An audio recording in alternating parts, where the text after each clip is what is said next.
Hello and welcome to the Clashing of Steel. And today I'm doing a review on Cynane. Most of us know that she is an archer commander under the Grease faction. She can also use the Slingers, but archers are often considered the best for her. So let's talk a bit about the skills that the Cynane has. So the first skill or tier 1 skill is the rapid advance. It increases movement speed, turn speed and acceleration, and it has around 1 minute cooldown. As usual, it can be upgraded to increase speed, duration and active time. For tier 3 skill we have the Hunt. In short, it gives you vision of the opponents who you have marked. If they are marked and go out of your sight, you can still see them. And this skill can actually be upgraded rather well. Probably the best upgrade is the targeting range increase for the marked target. This means that you can shoot the marked target with increased range. There are also a few others, but I'm sure you can check them out yourself. And for the tier 5 skill we have the Barrage.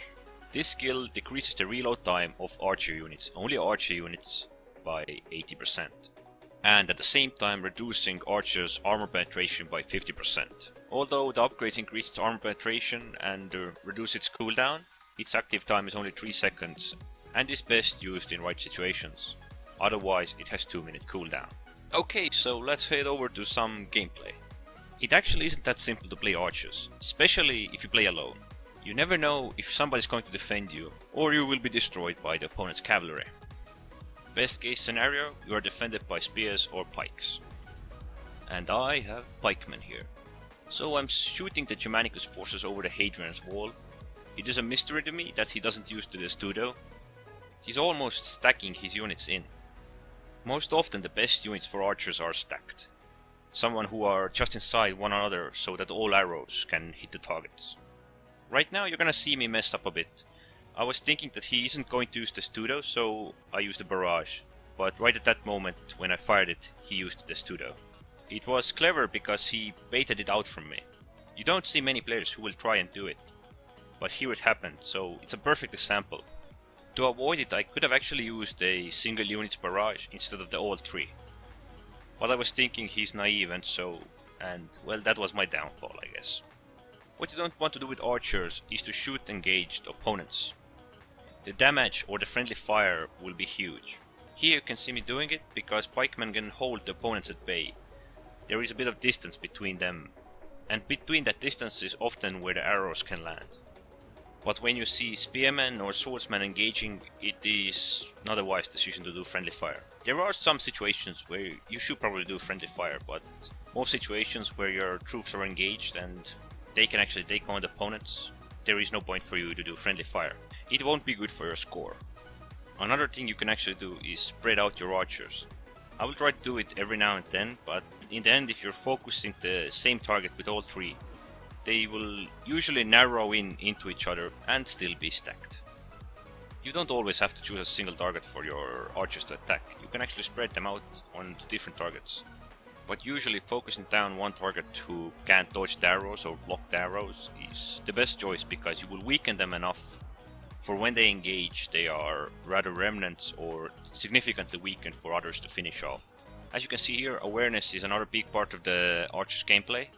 You need to be aware of what's going on around you. You can't just focus on the targets. You need to pull back or retreat at the right moments. I actually am a bit late over here. The straying got the best of me. And its debuff slowed me down for the swordsman to catch up. With archers you definitely need some sort of a form of teamwork. Or otherwise the opponents are going to focus you down. Perhaps not the swordsman, but definitely a smart cavalry if they can get to you. I usually go for defending my archers when I play melee units, but yeah, this is what happens when you end up in a situation where the opponent's melee units are after you. You're just gonna be running around and shooting at them. For this type of annoying situations, the rapid advance will be your bread and butter. As I said in the beginning, the archers actually aren't that easy to play. Even if you have somebody to defend you, you often need to have the right type of opponents to do some damage. If it's going to be Germanicus, he can just pop the Studo and run towards you or towards your melee. If it's gonna be Leonidas, fight in the shades and also run towards you. The best targets I personally see are any type of cavalry units or barbarian units.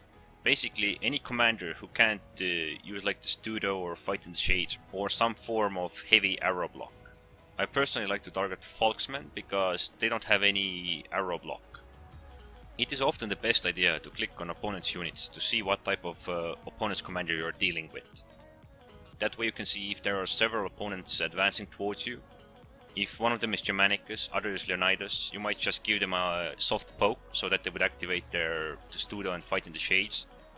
And if the third one should be like Miltiades, he can't do anything against your arrows. So you could just scare the Germanicus into using the Testudo to advance more slowly, and the same with Leonidas. And in the end, focusing down the opponent with the least arrow block. Most often, archers are used to counter other archers. Since the archers themselves don't have any arrow block, they are quite strong to counter each other. Right now I'm gonna show you another thing. These swordsmen aren't exactly facing towards me, but they aren't facing away from me as well. And you can see the barrage, it's not doing that much damage as it would when they would have been facing away from me. The main reason is that the shielded units still can block a lot of arrows from the front. So if you see someone disengaging, your arrows will probably do double damage against them. Another important thing I need to discuss with the archers is the consumables. There are so many different arrows you can buy.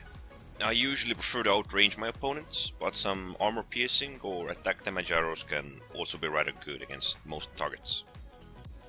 Consumables are vital for every unit, but with archers you just need to make sure what is your goal. What do you see as your main target? So I'm gonna jump to another clip. Archers actually can't do anything if they're at a standstill with Germanicus' forces. Right here you can see that I am defended by Miltiades with 1 pikeman and 2 spearmen units, while there are my archers and some other friendly archers nearby. Most of our opponents are in a Testudo, they're all Germanicus. Okay, there are some spearmen back there, but well, they are doing their own thing. So, since we can't mess with them, there is actually a way you could support your archers.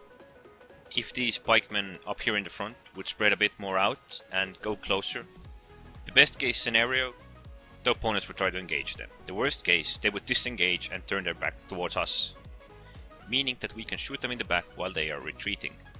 As we can't shoot through the front of the Testudo, we can shoot through the sides and the rear. Because right now, when he isn't doing anything, we aren't doing anything as well. It's like our arrows are nothing. Another thing that could have been done is by the cavalry. The cavalry back there, you can see them running around, they could have actually charged in from the rear with a single unit, harassed them a bit and then pulled out. We would have had around 5 seconds to free fire at those opponents. It doesn't matter on which one, they were spread enough for us to engage them. And even if they would send more units to engage them, we would have even a bigger opening. Against the Testudos, you actually have to do something, or at least the melee has to do something, to poke them, to force them to do some sort of an action, even if it isn't an engagement. There's actually a system where archers and spearmen can work out rather well. The spearmen just have to wait for the opponents to engage. They use their phalanx of course, and when the opponents are engaged, the phalanx pulls back. You just move backwards in a phalanx, you just move away from the opponents. And when you're moving away, there will be this small gap between you and the opponents. That is when the archers can fire, because some of the arrows that are often considered friendly fire would fly into that gap, and all other arrows would most likely fly into the enemies. I'm not saying your spearman won't take any friendly fire, but that way he can pull back and the archers can actually annihilate the opponents who are hoping to force them out of combat by engaging. Rather often the idea of engagement is to force out enemy ranged units from doing any more damage. But this way you can still flip it on them. So I'm gonna talk a bit more about the friendly fire. As you can see here, the opponents are trying to push through and there is cavalry coming from the west. I saw it, I first thought they might be coming for me, but since they are remnants and I disengaged a bit further, they're definitely going for those archers and they are stacked.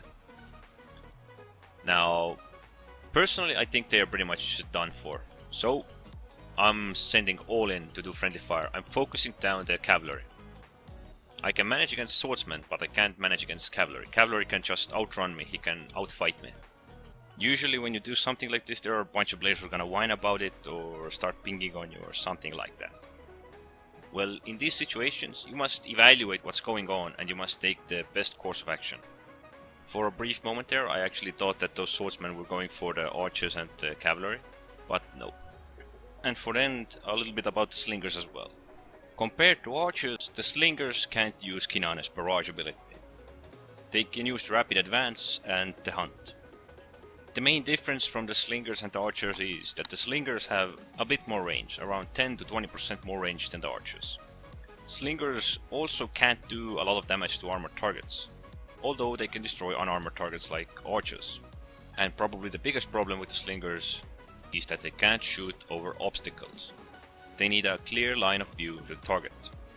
You can see that with slingers I also use the consumable. It increases my attack damage and reduces my penetration damage by 1. And I use it to counter light armored targets. Every map isn't ideal for the slingers because, for example, Hadrian's Wall, the slingers can't shoot over it, while the archers can. But then again, I have seen how slingers have been made to work, so that they were useful actually in the Hadrian's Wall. The idea there was to sacrifice the hole in the wall, let the opponents push through and then start harassing them. Or one of my other videos where the slingers were just playing around the Hadrian's Wall, around our base, and we blocked off all the entrances. Every map has some way you can use slingers, but it might always be ideal. It might not always be something that your team members would agree on. So the main things to do with Cynane's archers or slingers is to spread out. Try to use some sort of consumable, because it can help you a lot. You need to try to be aware of the situation, what's going on around you, and the best case would be if you have a dedicated defender. If you're left undefended or alone, the cavalry is gonna have a lot of fun with you. There are a lot of smart plays with the archers, but they require a huge amount of teamwork. With the slingers, the tactics can be a bit different, because archers can use areas where slingers would be totally useless. In the best case scenario, your team must cooperate with you and they must know what they are doing. Be careful when using barrage. As you saw, I was baited into using it and they used it as pseudo. Many players actually prefer to give the barrage to defend themselves, like when the cavalry is coming towards them, they can destroy quite a lot of them. With slingers, try to focus light armored targets, anyone you can do some damage on. You can also try to counter opponents' range units by outranging them or just outplaying them. Also, don't forget to mark the opponents who are hiding in the forest with a hunt if you have a chance. Or behind buildings, anywhere where they could hide. So this was the Cynane's review. There are a lot of different tactics that can work with slingers or archers. They work differently on every map, and the best way you can play with them is to play with somebody who's defending you, a dedicated defender. Anyways, don't forget to subscribe and thanks for watching.